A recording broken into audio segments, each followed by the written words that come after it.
சொல்றீங்க? திருட்டு பையா இவன். டேய், பிக் பாக்கெட் அடிச்சிட்டானா? எடுறா பரிசை, குடுறா கையில. டேய், யாரா பிக் பாக்கெட்? அறம்பாடியா அவனை துரத்திடுவேன். நானு பிறவி கவிஞன்டா. அப்பா சொல்லப்பா. சொல்றேன்பா. இன்னைக்கு கவியரங்கத்துல நான் புதுசா ஒரு கவிதை எழுதி நானே அரங்கேற்றம் பண்ணேன். என்னப்பா அது? பூமியில் மானிட ஜென்மம் அடைந்து மோர். யோ, என்ன அது? யாரோ எழுதுன பாட்டா நீ எழுதுன்னு சொல்ற? ஐயா, நான் எழுதுன பாட்டுப்பா. இதுக்குன்னு துரத்துறானுங்க. இதுக்கு தான் துரத்துவா. அப்ப எதுக்கு துரத்துவான்? ஏன் நிக்கிறீங்க? ஏன் இந்த ஆளு இப்படி போட்டு அடிக்கிறீங்க? நல்ல சமயத்துல வந்தம்மா. நான் ஒரு பிரபல கவிஞர். சொந்தமா எத்தனையோ கவிதைகள் எழுதியிருக்கிறேன். எல்லாத்தையும் காப்பி காப்பின்னு சொல்லிட்டு மொத்தமாக கொண்டாயா.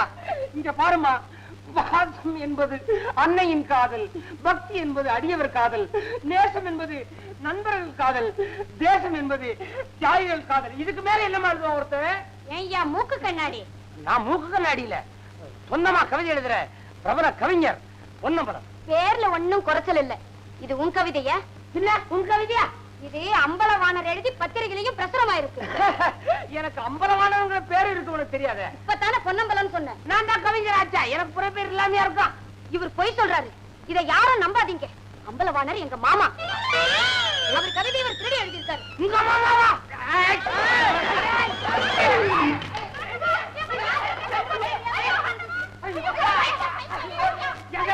இது யாருங்க? உங்க தாயாரா? தங்கச்சிடா. தங்கச்சி. தங்கச்சிகளும் தாய்மார்கள் ஆவார்கள்.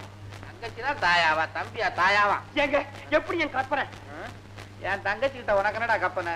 நீ யாரு? நானே ஒரு கவிஞன். அப்ப வரும். அதாவது இன்னைக்கு கவியரங்கத்துல என்னுடைய ஒரு புது கவிதை ஒண்ணு அரங்கேற்றம். வீட்டுல பயபக்தியா கும்பிட்டுக்கிட்டு. உனக்கு கல்யாணம் ஆயிடுச்சா? ஐயோ, நான் ஒண்ணும் உங்களை மாதிரி பொண்டாட்டி கும்பிடுறவன் இல்ல. வேற ஏதாவது கும்பிட்ட? நான் சாமி கும்பிட்டுட்டு போய் கவிதையை சொன்னங்க. ஜனங்களுக்கு யாருக்குமே பிடிக்காம துரத்த ஆரம்பிச்சிட்டாங்க. கவிஞனை துரத்துறத முதலா நான் இப்ப தாண்டா கேள்விப்படுறேன். இன்னைக்கு ஆரம்பிச்சிருக்காங்க. நாளைக்கே சாணி எடுத்து அடிப்பாங்க.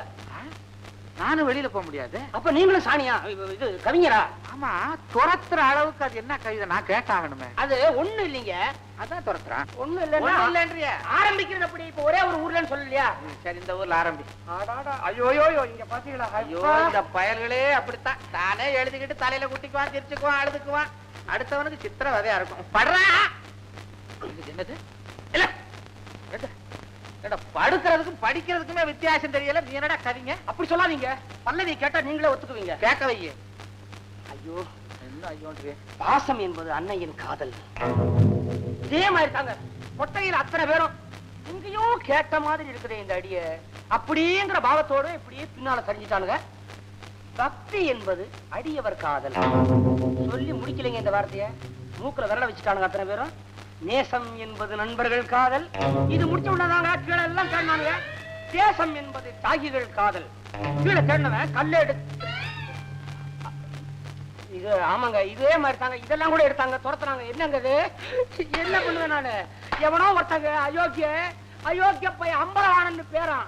அவன் எனக்கு முன்னால திருடி எந்திக்கிட்டான்ற. அது வந்து எந்த திருடி அவன் முன்னால பிரசுரம் பண்ணிட்டாங்க. ஏண்டா கவிஞனை போயிட்டேன்றீங்க? நானும் கவிஞன் தானா? என்ன கள்ளனா? சரி சொல்றா. கடவுளையே டேன்றா, கவிஞரை சொன்னா சொல்லு. கண்ணத்தெல்லாம் பிடிக்கிற? ரெண்டு பேருக்கு ஒரே நேரத்துல ஒரே மாதிரியா வரிக்கு வரியா கற்பனை வரும் வராதா? இப்போ 5 5 10 நான் சொல்றேன். நீங்க எவ்வளவு சொல்லுவீங்க? அதேதான் நானும் சொல்லுவேன். 5 5 10. இது என்ன காப்பியா? 5 5 11 சொன்னா கற்பனை. அது எப்போதுமே கற்பனை உயர்வா இருக்கணும். 5 5 9 அப்படின்னு சொல்லிட்டோம்னா குறையுது. கொஞ்சம் வசத்துவமா செய்வோமே. 5 5 25 வைப்போமே. அது கற்பனை இல்ல, பெருக்கல். புரியுது இல்ல? அது மாத்திரமா, உப்புமா ஒரு குண்டா, உருளைக்கிழங்கு போண்டா, காப்பி ஒரு அண்டா, குடிக்க டம்ளர் கொண்டா. எப்படி? இத நீதான் எழுதுனியா? பின்ன அம்பாவானா? இதுல இருந்து உன் பரம்பரை தெரியுது. இத வெளியில விடாத, வீட்டுக்குள்ளே வச்சு. என்னங்க இது இவ்வளவு சொல்ற? என்ன பொழைக்கவே விட மாட்டேன்றானுங்க. இது ஒரு பொழப்பாடா? இதுல இல்லடா பொழப்பு, வேற பொழப்ப தேடு. மத்தவன் பொழப்புல மண்ணை போட. ஏன் கவிதையை திருடி ஏன் முன்னாலே வந்து படிக்கிறியா நீ? ஐயோ, அம்பலவாணர் நீங்களா? நீ இங்கே இருக்க மாமா. இந்த ஆளை சும்மா விடக்கூடாது. நாம ஒண்ணும் செய்ய வேணாம், ஜனங்கிட்ட ஒப்படைச்சிருவோம். சார் வேணாம் சார். இனிமே நானே கஷ்டப்பட்டு எழுதுறேன். நீ எழுத முடியாது, கஷ்டப்படுவேன். அப்படி சொல்லாதீங்க. நல்ல கவிதையா எழுதி கொடுத்தா உங்க பத்திரிகையில பிரசுரம் பண்ணுவீங்களா? இந்த பாரு, நல்ல கவிதையா அதுவும் சொந்தமா எழுது. 4 பேர்த்த விசாரிச்சுட்டு தான் என் பத்திரிகையில போடுவேன். வாமா நீ. ஏமா துரத்தி துரத்தி என்னையே காட்டி கொடுக்குறியே, நான் என்னமா பண்ண உனக்கு? என் மேல உனக்கு இறக்கமே பிறக்கலையா? உதவி பண்ண கூடாதா? உதவியா? உனக்கு உதவி பண்ணணும்னா நீ எழுதுறதையே விட்டுடு. எழுதுறதையே விட்டுடுவா?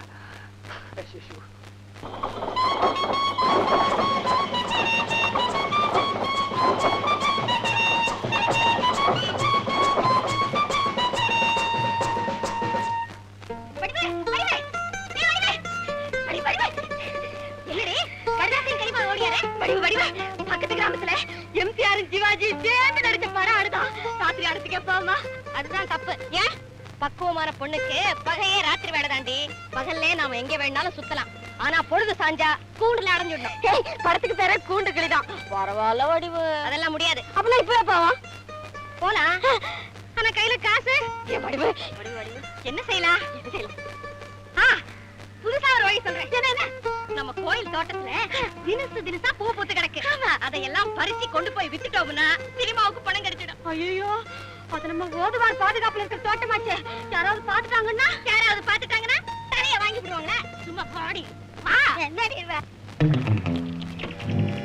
ஊட்டி இருக்கே. ஆமா.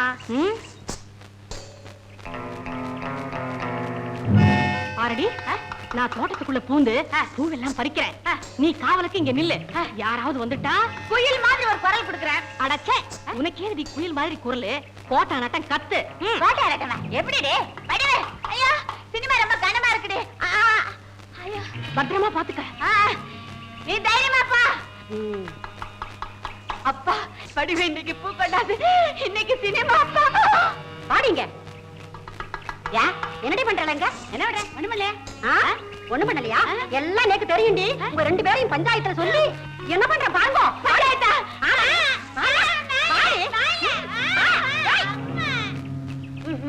போயிட்டியா? பூவா பறிக்கிற? உன்னை என்ன பண்ற பாரு.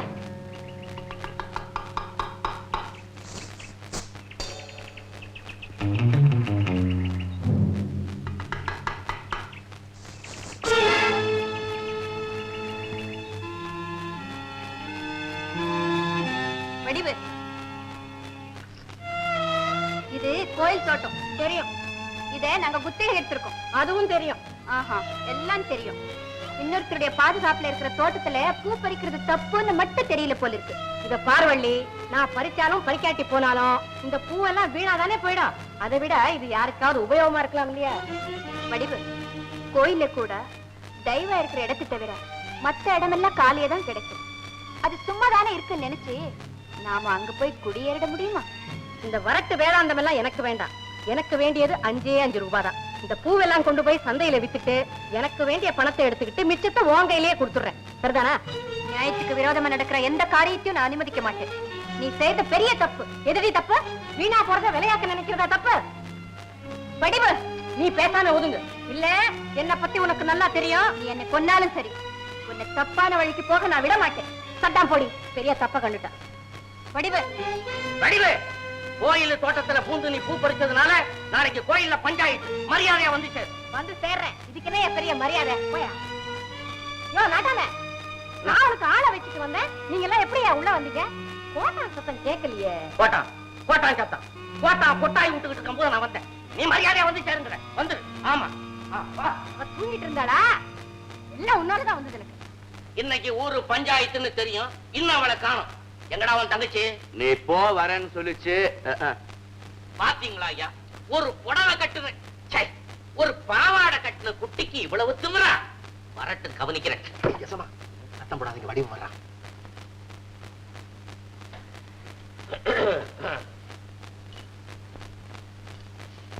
என்ன எல்லாரும் வந்தாச்சா? நீ என்ன நிக்கிற? உட்காரு. கூட பிறந்துட்டேன்ல. கூட பிறந்தது குத்தம்னு யார் சொன்னது? நீ சும்மா உட்காரு.